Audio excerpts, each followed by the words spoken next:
सावन में घास के हरे रंग में हल्का सा अंधेरा घुला होता है। हवा भारी होती है और तरल। मैं 9 साल का था। इसी महीने राखी बंधती है, कजलैया होती है। मैं ना बांस की खूब ऊंची जेड़ी बनाकर उस पर चढ़कर दौड़ता था। मेरी ऊंचाई कम से कम 12 फुट की हो जाती होगी। माँ दक्षिण की ओर कमरे में रहती थी।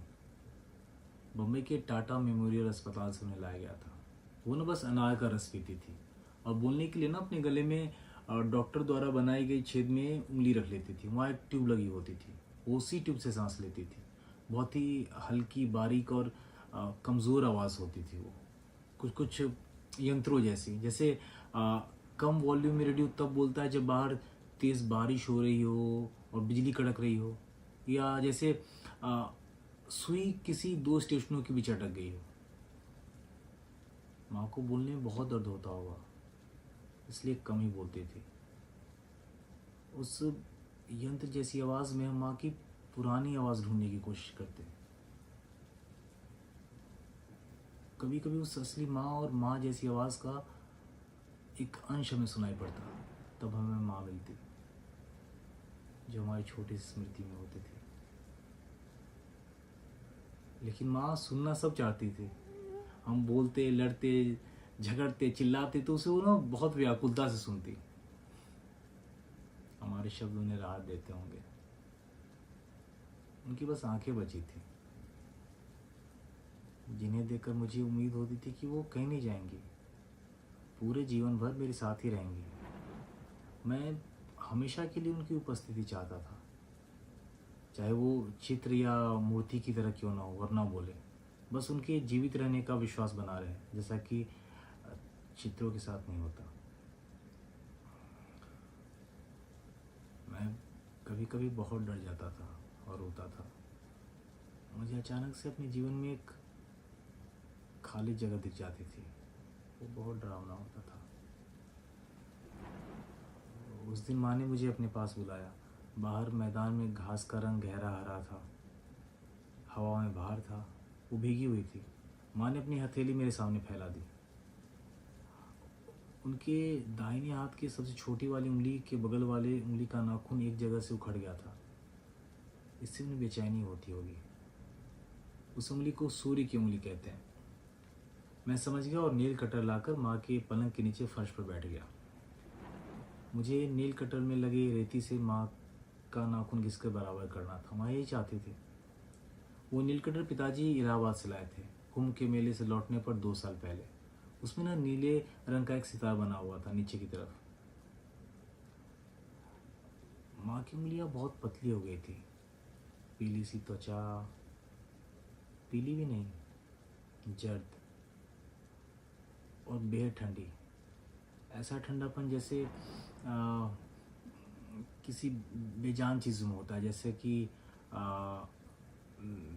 मेज़ों में, किवाड़ों में, या साइकिल के हैंडल जैसा ठंडापन।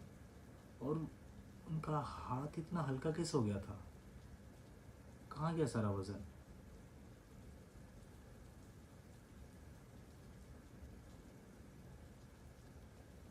वो भार शायद जीवन होता है, जिसे पृथ्वी अपने चुंबक से अपनी ओर खींचती रहती है, जो माँ के पास कम बचा था। पृथ्वी उन्हें खींचना छोड़ रही थी।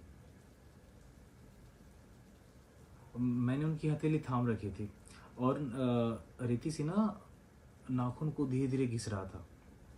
मैं उनके नाखून को सुंदर, चिकना और एकदम ताज़ा करना चाहता था। मैं एक बार मुस्कुराया और फिर हंसता रहा।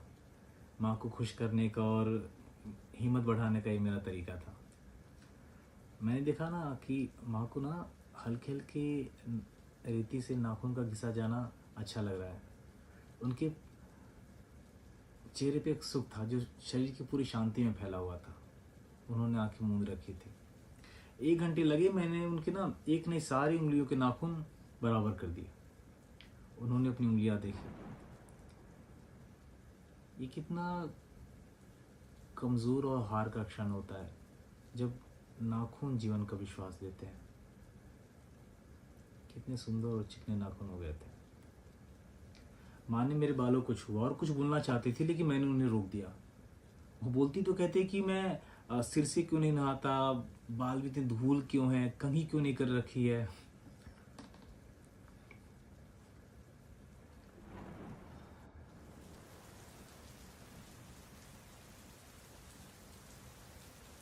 उस दिन रात में बहुत ठंड थी।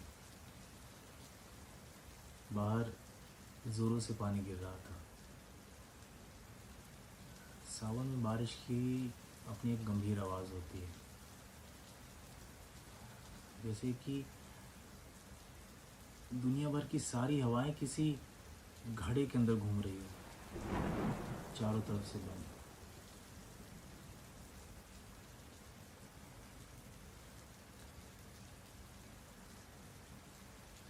सुबह 5 बजे आंगन में कुछ औरतें रो रही थी।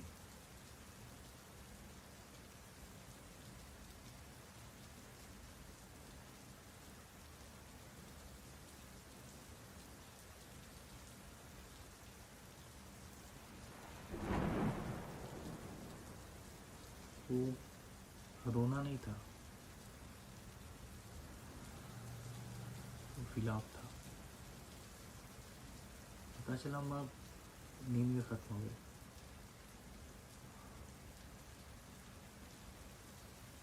माँ खत्म हो गई। उसके बाद ना मैंने उनके घिसे हुए नाखून कभी नहीं देखे। उस रात सोने से पहले मैंने नेल कटर अपने तकिए के नीचे रख दिया था।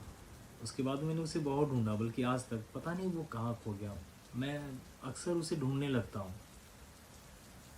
हो सकता है वो किसी अ, आसान सी जगह पे रखा हो और बस मेरे भूल जाने के कारण मुझे मिल नहीं रहा हो,